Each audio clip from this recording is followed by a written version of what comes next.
Jamie, the crafty DIY guy. Welcome to my channel. Now, I don't know about you guys, but I am ready for warmer temperatures, and Easter always means to me not only family and love, but it also means that there are some fantastically warm months ahead. All of these projects are inspired by Dollar Tree finds that incorporate some Goodwill items and some other small miscellaneous goodies that I've picked up along the way of all of my shopping hauls.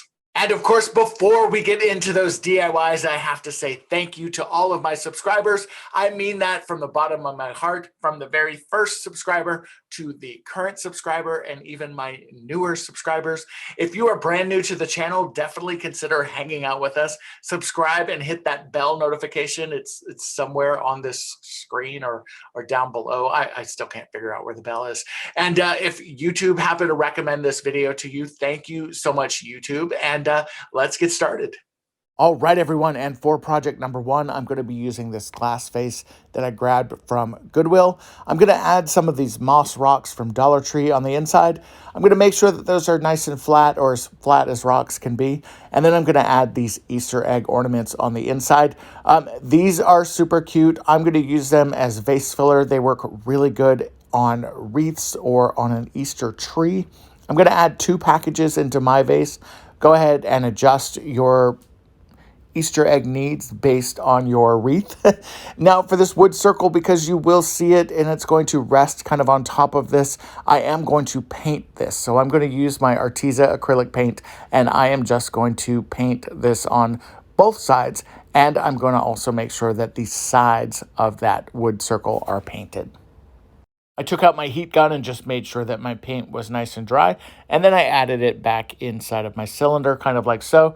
Those Easter eggs that are in there are perfect because they're helping to hold that circle in place. I'm going to add some of this moss, and then I'm going to embellish the top of this with what I think is the best kept secret ever. This ceramic egg kit comes with this adorable little bunny.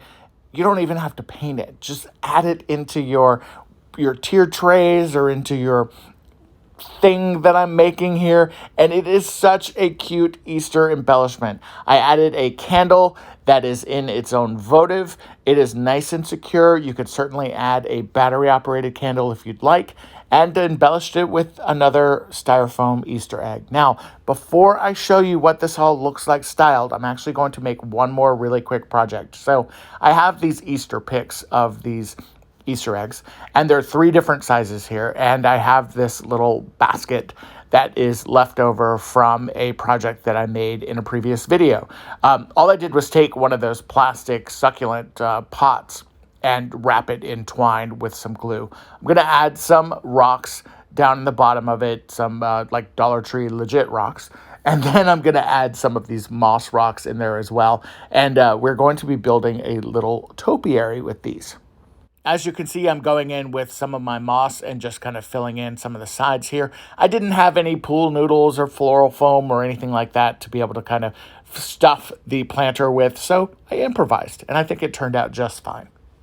For the largest part of the topiary, or the base, I'm actually going to take the largest egg here, and I'm going to pull it off of the skewer. Now, these are glued down, so you will have to put a little bit of pressure on it, but it will come off. And that little bow, by the way, definitely save those bows because they are fun to use for other projects. Now, I'm just going to kind of clean it up a little bit, and then I'm going to take my skewer and just park it. I'm going to stuff it down in the center there, and I am going to add a little bit of hot glue on this just to make sure that everything is good and sturdy. And once it is parked on the inside, I'm going to take that egg and I'm going to feed it through. But you will see here that I mess up, and my skewer comes out of the wrong side of my egg. Now, I thought that I could probably just continue to push through and make it work, but it's not going to work. So I'm just going to take the egg off of there, and I'm going to grab another one. I wish I had another blue egg because blue is my favorite color, but instead I'm going to go with this purple one. And then I'm going to go a little bit slower feeding that skewer through the egg. The egg is styrofoam, so it definitely will poke through there. And as you can see, I'm just kind of going a little bit slower each time. And then boom, crack the egg at the top, but that's okay because this particular one is the bottom part of the topiary. Now I'm going to take a medium-sized egg, and I'm going to pick this polka-dotted one that I really thought was super cute, and kind of do the same thing. Rip the egg off of the skewer, save that bow for something else, and then feed this egg through as carefully as I can. I probably could have used a drill bit or something like that, or maybe even another skewer, but as you can see, it's working. It may not be the most effective way to do it, but it definitely is working, and you're seeing it in a video, so that means it worked for me.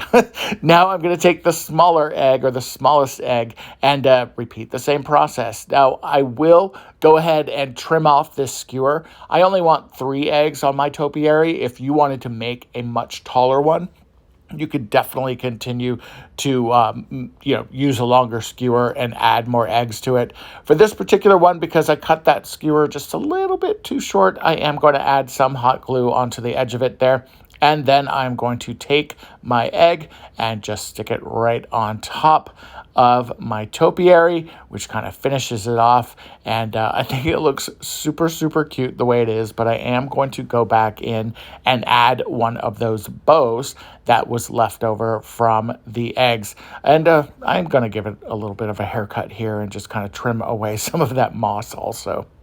And as you can see, everything is completed. I love the way that these look on my rope tray that I have in my living room. You could easily put these elements into a tiered tray. I think that they would be super, super cute.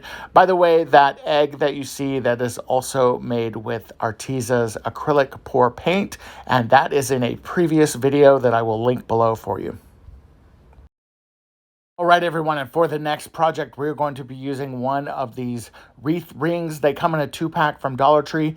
Also, we're going to be using 2 packages of these, I call them chubby bunnies. And I loved these bunnies. They kind of reminded me of Peeps. I was originally going to do a Peep wreath, and I thought that might not be good because the Peeps might attract some bugs or I don't know. I live in Georgia, so one day it's 70 degrees and the next day it's 20 degrees. So you never know what kind of critters will end up outside. And I didn't want to have to deal with that on my front porch. So we're going to use these plastic bunnies instead. Now, these guys are super cute. I didn't have a styrofoam wreath form or anything like that. And I wanted to use what I had on hand. So I am going to have to improvise here. Now, our bunnies will not stick super well to this metal wreath form. I could try and use some different variations of hot glue. And I don't know, I just thought that it might not work. So then I thought, okay, I could split these bunnies up like this, and I could use them that way. And again, it's still going to be that plastic on that metal ring, and it's just not going to work. So I was trying to figure out how can I create this really cute wreath that is going to be made with these plastic kind of peep things. And then I've got to deal with that spacing in between as well. So I'm going to add some floral picks to that. So now I've got to figure out how to make this wreath work. And the way I'm going to do it is by using a product called Katch. Now, Katch makes crafting mats, and they also make their version of a painter's tape. And what's really cool about this tape is that it is actually sticky on one side, and the kind of a furrier looking side that you see there, that is actually to catch any kind of paint drip. So it's actually really, really cool. But what's great about that sticky side is that it also sticks to my wreath form here. So I'm going to take my Katch painter's tape and wrap my wire wreath form with it. That way I have a surface that will stick those bunnies and the embellishments from the picks onto this. So we're going to speed wrap this. I'm speeding up the footage here just a little bit. And I'm going to completely cover this wreath form using my Katch painter's tape. Now, yeah, this is not a traditional way to use this product. This product is great for catching spills and paint messes, and it's really great to have for a crafting project. However, I say use what you have on hand and improvise as much as you can. Once again, the great thing about that fabric is that it is designed to catch whatever kind of spills or anything. So you know it's going to hold things like moss and glue and plastic bunnies. Now I'm taking a kind of a scrap sheet of this moss, and I'm going to cut it into squares, and I'm going to be gluing these squares onto my wreath form. Now you're probably thinking, why didn't you use some of that loose moss that you used in the previous project? Well, I used all the loose moss on those projects, and I don't have any left, and I don't want to destroy those projects, so I'm going to improvise and again just use what I have on hand. So I'm taking my little square moss pieces and random triangle pieces and literally just going to glue them down. And what's great about this is that I don't have to use hardly any hot glue at all for this, because the Katch surface is catching that glue and it's going to keep everything solid on my wreath form. Now that I've got everything completely covered, it's time to start adding my bunnies. For my bunnies, all I'm going to do is just add some hot glue on the portion or the parts, the sides, the back, the ribs of the bunny that will have contact with the wreath form itself. Now, trust me on this. I know it looks a little janky, but remember, we are going to be using the floral picks that I will show you in just a minute. And they are going to fill in some of those rough looking edges. I fully admit that, believe me, I actually almost scrapped this entire project, but I love the way it turned out. I am so happy with it. So trust me, don't turn the video off yet. So continue to add your glue to your, we'll call them the bunny rib cages, and just work your way all around until you have all of your bunnies secured in place. And again, because I didn't fill in that wreath form completely with that moss, I am using that Katch painter's tape to my advantage. It is holding my bunnies in place. Life is good in bunny world right now. All right, and now it's time to take baby ugly bunny wreath and make it prettier. So I'm going to be using these floral picks that I grabbed from Dollar Tree, and I'm literally just going to start cutting these pieces off of the pick. I love working with floral picks because it gives you so much variety and it's really, really easy to use. And all I'm going to do is take they're Lineman Pliers. That's what I have in my hand there. And I'm just kind of separating all of these. I love Lineman Pliers because they're so handy. You can use them as wire cutters. You can use them for other things you might use with pliers. I don't know, but check this out. See how it easily just snaps through all of those. And again, I'm not using a whole lot of hand strength. I think the worst part of floral picks are taking off those little Dollar Tree tags. So now that I have everything kind of separated, I'm going to just start trimming some of these down as I need to, and I'm just going to start filling them in on honestly where I think that they would look good. And this is what it looks like on my door. I absolutely love the way this turned out. I love the color combination. I love the peeps inspiration. I even think I like the way it looks on my random purplish, reddish, burgundy-ish door that is going to be painted soon, by the way. And again, super, super cute. Very, very easy to do. I think it looks a lot better when it's finished. And I don't know, what do you guys think? Let me know below. All right, everyone, and for the next project, I'm going to be using one of these Dollar Tree door hangers. I love this door hanger, and it's got a lot of different variety. I think that the sizing are also perfect for these smaller wreath forms. If you can snag these, definitely get them. I like to buy these variations in all of the different holidays. I think that they're super, super versatile. And I think for this wreath form, I'm either going to be using the bunny or the chicken, or at least that's what I thought when I started this project, but you'll see I actually ended up switching it up. I'm also going to use that second wire wreath form that was left over from that previous project, and then I'm going to be using a ton of these carrots. I think that there are 4 or 5 packages of those carrots here, and then off to the left-hand corner there, you can see I have some of that burlappy wire ribbon that I picked up during the fall. I'm bummed because I'm almost out of it, so I definitely will need to get more of it when I see it. So go ahead and take all your carrots out of the package, and then you are going to start gluing these little suckers down to your wreath form. Now, because these carrots are made with styrofoam and twine, they actually stick perfectly fine to the wire wreath form.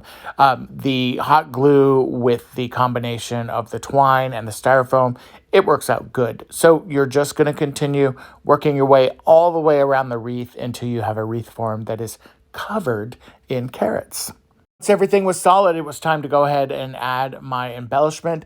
I wasn't exactly sure if I was going to use the bunny or the chicken or a combo. I didn't really love the way that the bunny looked. I liked the chicken a little bit better. I really wanted something that was going to be larger. So then I ended up deciding to use the Happy Easter sign that is at the top of that door hanger.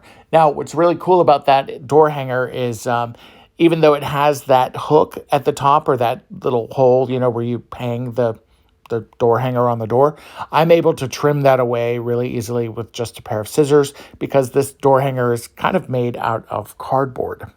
Then I just added some hot glue on the back of my Happy Easter chicken egg sign here and just glued it directly down on top of the carrots. Once that was dry, I then took one of my mesh ribbon bows and just stuck it right down to the bottom. This is how it looks, and I absolutely love this again and think it's super cute. I love the way this looks on the door as well. Let's face it, I'm going to have some really, really cute options for Easter decor. I love the punch of color. I love the whimsy that's involved with it, and I think that this is a super, super easy one for you to recreate for your own home.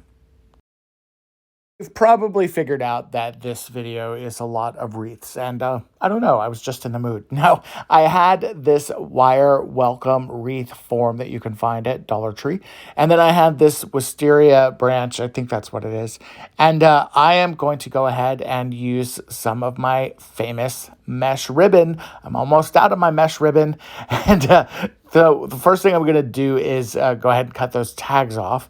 And then we're going to separate our florals and our pieces from our stem. You can go ahead and just discard that stem, or you can keep that. It may come in handy for another project. You really never know.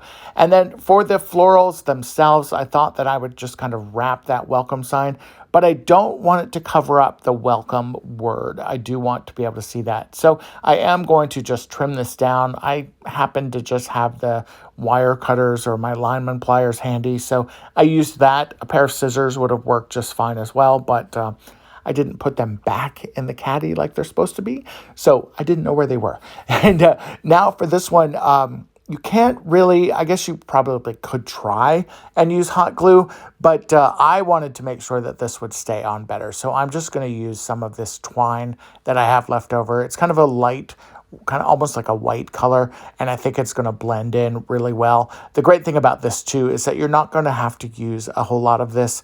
You'll see that I only use a piece of twine kind of at the end of each side of the floral piece, and then I do end up adding one more in the middle as well. So once that is set, I think it looks really, really cute, and I love the way it looks. It's time to go ahead and start adding our greenery to the bottom part of this. And then to add the green pieces, I'm going to also go ahead and just use my twine once again. What's really cool about the twine is because it is twine and not glued in place, it's pretty easy to be able to hide some of your twine that you're going to use. Again, you're not going to need a ton of this. I added a piece of twine at the top and at the base of each one of those branches, and then just kind of strategically placed them to where the leaves did not cover up my welcome sign. Once it's all complete, this is what it looks like. I really love the way this looks. And again, this is a great option for spring. I think that this one could easily outlast the other two Easter wreaths that I made. And again, I love the punch of color. I love the way this looks on the front door. It's very, very simple, and it's kind of a cool way to just decorate a very simple wreath form for your front door.